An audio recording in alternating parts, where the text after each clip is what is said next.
Hi everyone, welcome back to Sahara TV. My name is Adiola Payon. It's been 2 months since Omoyele Shure was arrested and detained by the DSS. And with me to talk about that today and about other issues is none other than journalist Chido Onumah, who's also the coordinator of African Center for Media and Information Literacy. And he's also the author of a book titled We're All Biafrans. Chido, welcome to Sahara TV.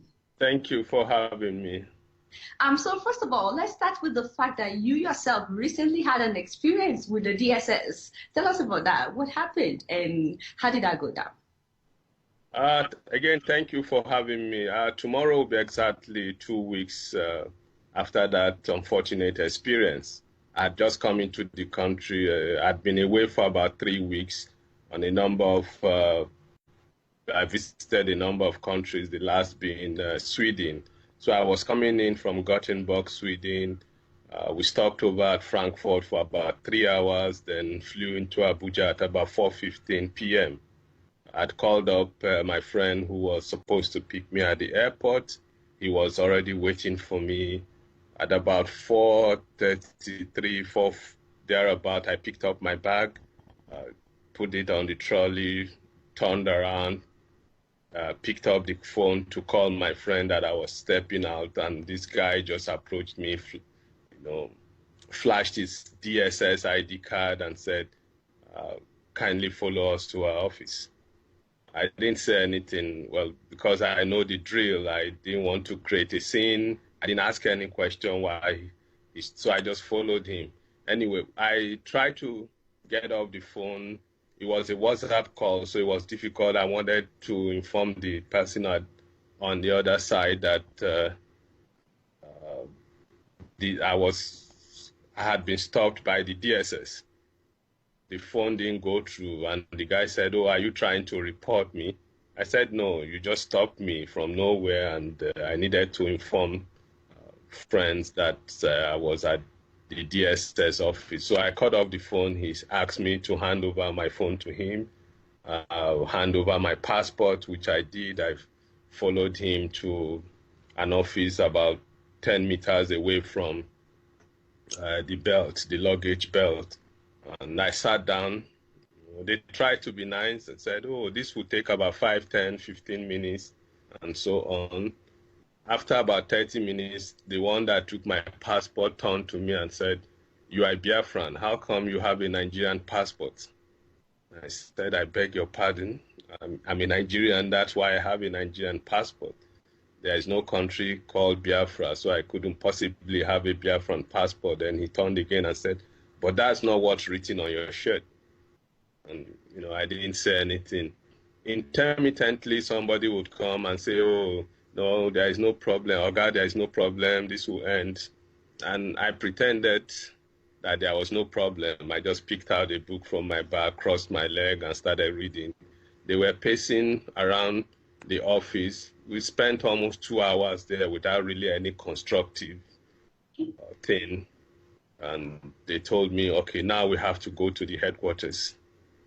And I still didn't ask them. I just followed them. And I think that was a bit worrying for them, that I wasn't bothered that they had kept me, even though I was really, really tired. I'd been traveling the night before at about 10 p.m. Saturday night. So then I had an appointment with some journalists who were visiting from Accra, Ghana. I'd asked them to wait for me for a meeting at 8 p.m. that Sunday. So they were already waiting, and I had called them immediately we landed that I had arrived the country. I'll just go home, tidy up, drop off my bags, and meet up with them. Then we drove the distance. They took me. Was really a very wet day. They sandwiched me in the back of their pickup vehicle with my luggage, and we drove for about 30, almost 35 minutes to the headquarters in downtown in Abuja. Just went up there. They started asking for this officer. Nobody was available. They put me in a room. Every now and then they will come out and say, "Oh God, there will be no problem. It's over." So then I said I just made up my mind. I wasn't going to ask them any question. But luckily for me, before we left the airport, I begged them to allow me to call my friend who was waiting for me to pick me up. So immediately I called him. I just sent a note to say, look, I've been detained by the DSS and we're going to their headquarters. And I think it was my friend that now pushed out the information. So how much time with them? I spent about 6 hours between the airport and the headquarters. By the way, you were not arrested. They said that they just had a conversation with you. Did you feel like you were arrested or you were called upon for a conversation? Because that was what they said. They said it wasn't an arrest. It wasn't a conversation, as I said. They just took me. I mean, I don't know why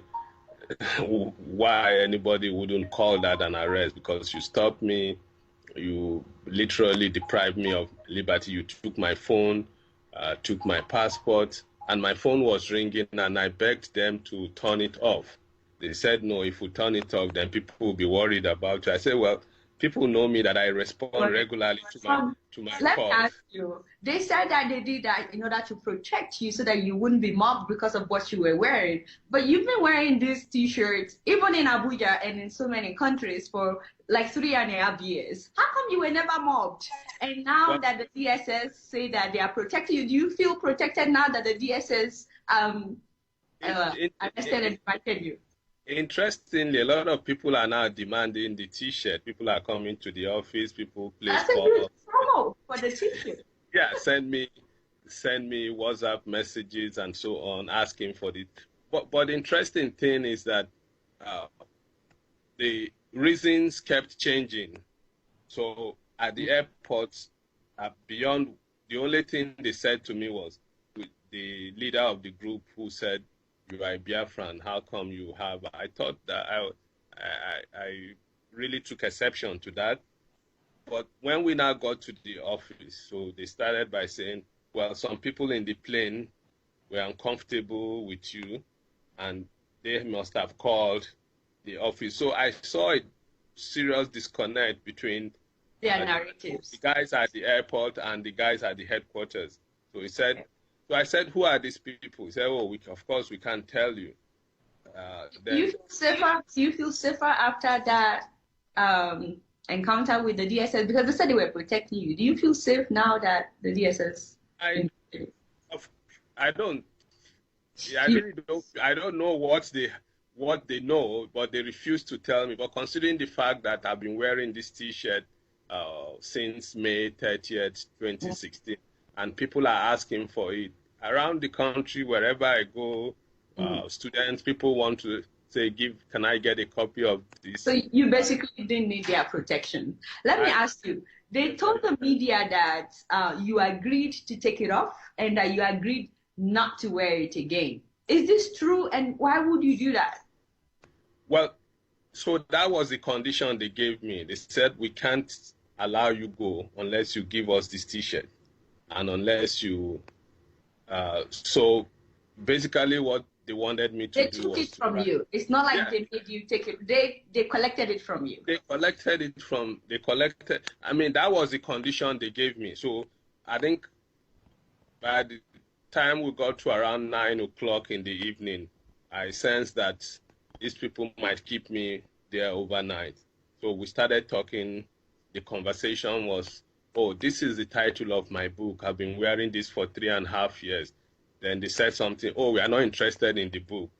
We're interested in the T-shirt. I said, well, I've been wearing this T-shirt for so many years. If you go to my social media, I said, oh, we are not talking about social media. I said, well, the fact is, this T-shirt, I've worn it with prominent people, and those pictures are posted on my social media. So if you had bothered to look, when I told the guy, I said, I've been wearing this T-shirt, and he said, where do you wear it to? I said, I wear it everywhere, even in Abuja. I said, yes, it's like my default Friday uniform, my casual Friday. Every Friday I wear it with a pair of jeans to the office. So they didn't know all of that. So, but you gave it to them, but it's not like you agreed never to wear it again. Well, of course, not that I agreed never to wear it, but they insisted that the only way we'll let you leave is to hand over. We have to take this T-shirt. And I told them I had 2 extra T-shirts. which was true. I had 2 extra We Are All Biafran t-shirts in another bag that I wore while I was outside the country. They said, no, you have to get a new piece of clothing, take this off, and give us this t-shirt. Because he told me that, look, the decision of the agency was that they would keep me there till Monday, and they would start talking to me. But wow. So you basically had to give them your t-shirt. What does this say to anybody that wants to wear whatever they want? Or what's the lesson from this? Like, what should we all be aware of? There are so many lessons to take away from this, and I've had several interviews since this incident happened, and I like to draw people's attention to the fact that we've moved gradually from when it was what you were writing or what you were saying on social media to, what if you're unlucky to come in contact with the police, the kind of cell phone or computer you are carrying, now to what you're wearing. Soon it will maybe would go to what you're thinking, which is quite dangerous. And there is the need to really confront this mindset. That it seems that really, as far as repression by the state in terms of the frontiers of freedom, citizens' rights, freedom of expression, to hold opinion and so on, that the state and its security apparatus have moved to the next level, which is really dangerous. Not to talk of the fact that these guys had no clue about the book, about perhaps that's so something. Like your experience coupled with Showore's arrest, what does this say about democracy in Nigeria today? We really are in a very, very dangerous place. I mean, I don't even want to. For example, the courts have asked for Showore's release. He's still not out. The bail conditions that he was given clearly tells you that this is something that was well thought through, planned. Showore doesn't, in my own opinion, he doesn't pose any threats to the state or anybody for that matter. Why do you place?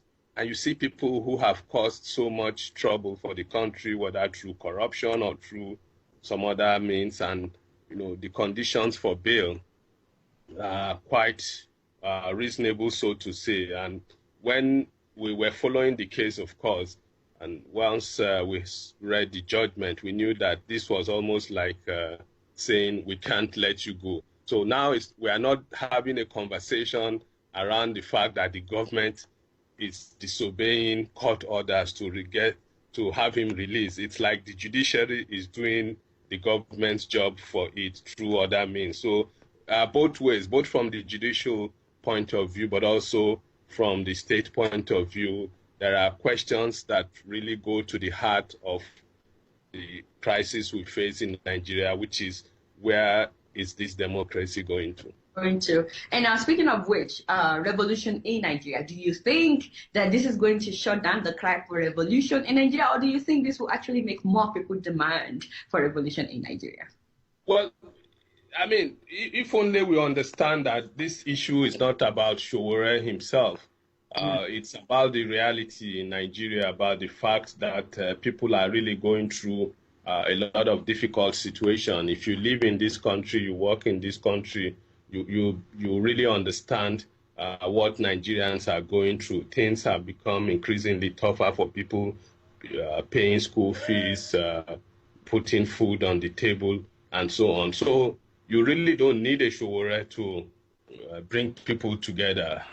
In fact, what Showore is doing is really positive. At least my fear about Nigeria has always been that this anger doesn't happen in an uncoordinated way, which would be the consequences would be far graver than the need to have a coordinated push to say, let's change our country. So it's not really about Showore, it's about the living conditions of Nigerians. And the reality is that things are pretty tough for Nigerians